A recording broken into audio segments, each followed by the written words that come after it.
Sign this now, or I'll make sure you never work in this industry again." The words didn't echo. They didn't need to. They settled into the room like pressure, heavy and deliberate. Across the glass conference table, the CEO of Northvale Dynamics, Graham Huxley, slid the resignation letter toward me. His fingers stayed on the page a second longer than necessary, as if the paper itself belonged to him. The conference room felt smaller than it had 10 minutes earlier. The walls were glass, but the blinds were drawn. Privacy. He'd said, control. I realized, I need this today. "Kayla," he continued, lowering his voice, "your performance no longer aligns with the company's direction." 3 years of results flashed through my mind. Departments I had rebuilt, forecast models I had designed that saved the company millions. Late nights, missed holidays, presentations where my work carried someone else's name. This wasn't about performance. It was about the questions I'd asked last month. The numbers that didn't reconcile, the transactions that didn't follow approval chains, the silence that followed when I refused to ignore them. I looked down at the letter. One phrase stood out. Crisp and unmistakable voluntary resignation. Outside the room, I noticed the reflection of a security guard standing just far enough away to pretend he wasn't listening. Everything about this moment had been rehearsed. Graham leaned back. Confident, certain. What he didn't know was that I had been preparing for this conversation long before he scheduled it. For weeks. I had documented every irregular directive, every email, every pressure-filled meeting disguised as feedback. I had studied employment law at night until the sun came up through my apartment windows. I picked up the pen. My hand was steady. I signed, but when Graham stepped away to answer a call, I made one quiet, precise change to the document in front of me. A single adjustment, a single word rewritten to reflect the truth of what was happening in that room. His mistake wasn't threatening me. It was underestimating the power of language and the person holding the pen. Whether your day goes smoothly or is full of pressure, I hope you're still able to maintain a sense of peace for yourself. Why don't you try putting a small potted plant in the room? Sometimes just seeing life grow each day is enough to calm your mood. Where did you hear this story from? If you want to continue following stories about calmness, resilience, and quiet justice in the workplace, subscribe to the channel because right after this, things start to take a completely unexpected turn. My name is Kayla Scott, and until that morning, I was the Senior Operations Analyst at Northvale Dynamics. I was 36 years old, unmarried, with a background in systems auditing and corporate risk management. People often described me as quiet, methodical, easy to overlook. I let them believe that. It made my work easier. Northvale liked to present itself as a modern success story. Clean branding, open offices, words like integrity and transparency printed on walls and investor decks. When I joined, the company was expanding aggressively, acquiring smaller firms and centralizing their operations under one system. That system was mine. I built it over 2 years. Compliance workflows, approval hierarchies, automated reporting checks designed to flag anything that deviated from policy. It wasn't flashy, but it worked. The board loved the results. Costs stabilized. Risk exposure dropped. Executives took credit. Then Graham Huxley arrived. He came from outside the company with a reputation for being decisive, charismatic, a fixer. Within months, processes began changing without documentation. Emergency overrides became routine. Certain approvals bypassed entire departments. At first, the discrepancies were small, easy to rationalize, temporary. I was told. I started tracking them anyway. Patterns emerged. Vendor reallocations tied to bonus cycles, contracts routed through subsidiaries with unfamiliar ownership structures, expense authorizations that technically followed the rules, but only because someone had rewritten the rules quietly. When I raised concerns, I was told to focus on my scope. When I persisted, meetings stopped appearing on my calendar. My name disappeared from reports I had authored. My performance reviews shifted tone, praising results while criticizing communication style. So I did what I was trained to do. I documented everything, every override request, every unusual directive, every conversation where my questions were met with silence or irritation. I created parallel logs, timestamps, screenshots, copies stored off-network, not because I planned to fight, at least not then, but because I needed clarity. Clarity is protection. By the time Graham called me into that conference room, I already knew the resignation letter would come. I'd studied North Vale's standard template. I knew which phrases mattered legally and which were decorative. I knew exactly what voluntary did for them. What they didn't know was that the system I built didn't just track numbers, it tracked responsibility. As I packed my desk that afternoon under quiet supervision, colleagues avoided eye contact. A few looked apologetic. No one said much. I didn't blame them. Silence is safer when you believe the system always favors the powerful. That night, alone in my apartment, I laid the documents out across my table. The amended letter, the logs, the timelines. Everything aligned too cleanly to be coincidence. They thought this was over. In reality, it had only just begun. The first sign something had shifted came the next morning. Quietly, I woke to 3 missed calls from unknown numbers and an email marked urgent from Human Resources. The subject line was neutral, almost polite, but the wording underneath wasn't. They requested my immediate availability to clarify discrepancies related to my employment status.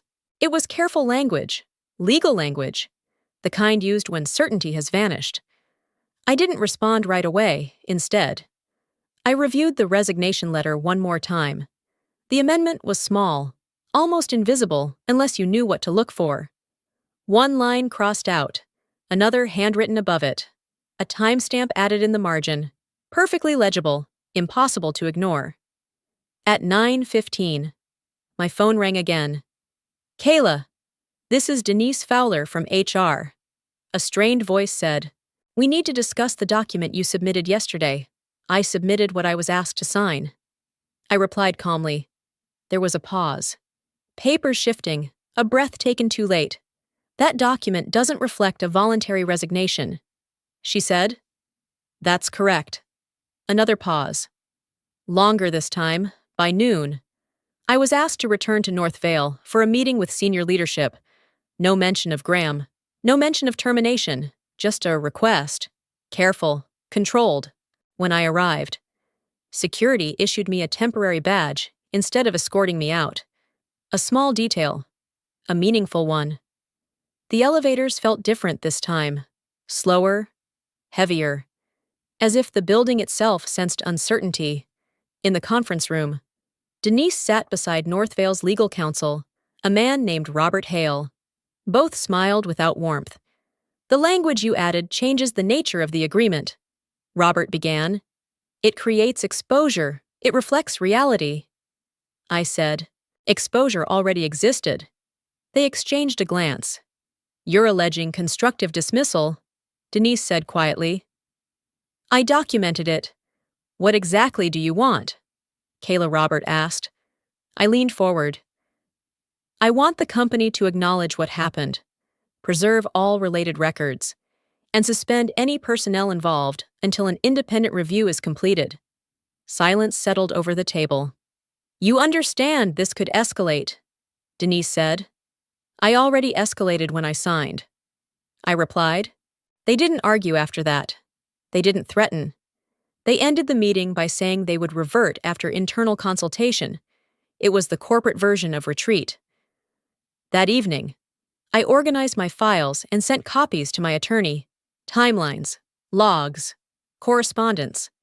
The system I built had recorded everything they forgot to erase. They thought intimidation ended the story. What it actually did was trigger every safeguard I had quietly put in place. And somewhere inside North Vale dynamics, people were beginning to realize that the resignation letter they forced me to sign wasn't a surrender. It was a formal notice. If you're listening closely, you already know what's coming next. Don't you? Northvale announced the internal review 2 days later, buried in a carefully worded company email. No names, no accusations, just a commitment to clarifying recent procedural concerns. The kind of message designed to calm investors while alarming everyone inside the building.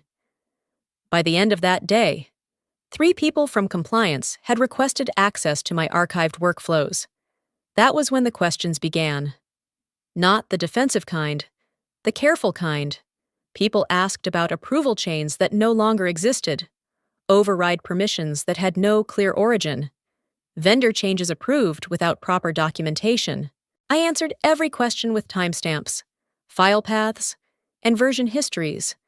Facts don't need emotion. The review team consisted of internal auditors and an external consultant, Marianne Cole, whose reputation preceded her. She didn't smile much. She didn't speculate.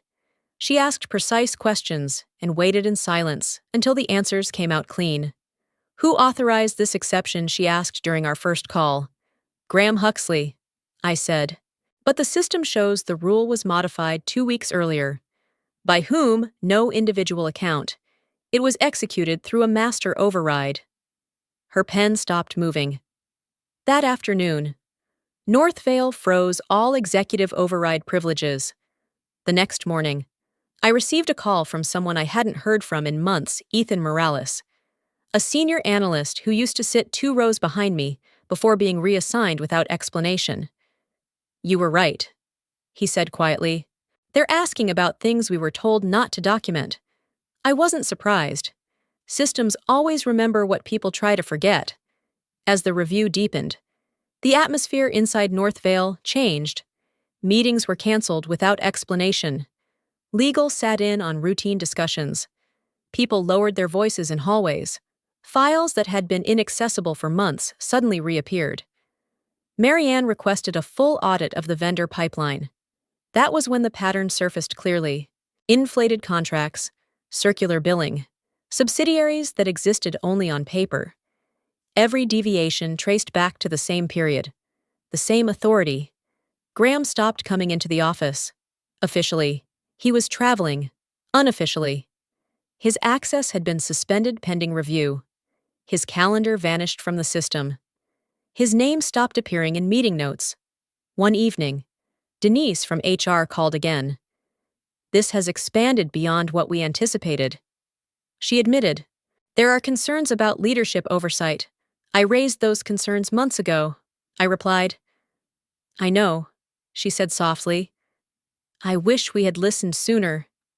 By the end of the week, the board convened an emergency session. I wasn't invited, but I didn't need to be. The system logs updated automatically. Every access request, every file opened, every rule reinstated.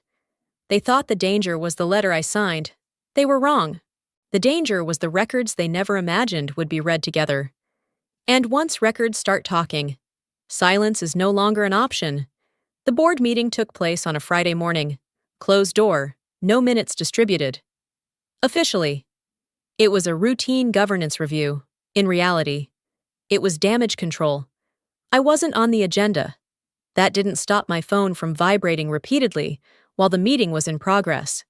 Messages from analysts, project managers, even one director I barely knew. Short questions, nervous phrasing. Everyone sensed the same thing: the ground was shifting, and no one was sure where to stand. At 10:40, Marianne Cole requested that I join the call. No warning, no explanation. When my screen loaded, I saw the board members arranged in neat squares, their expressions carefully neutral.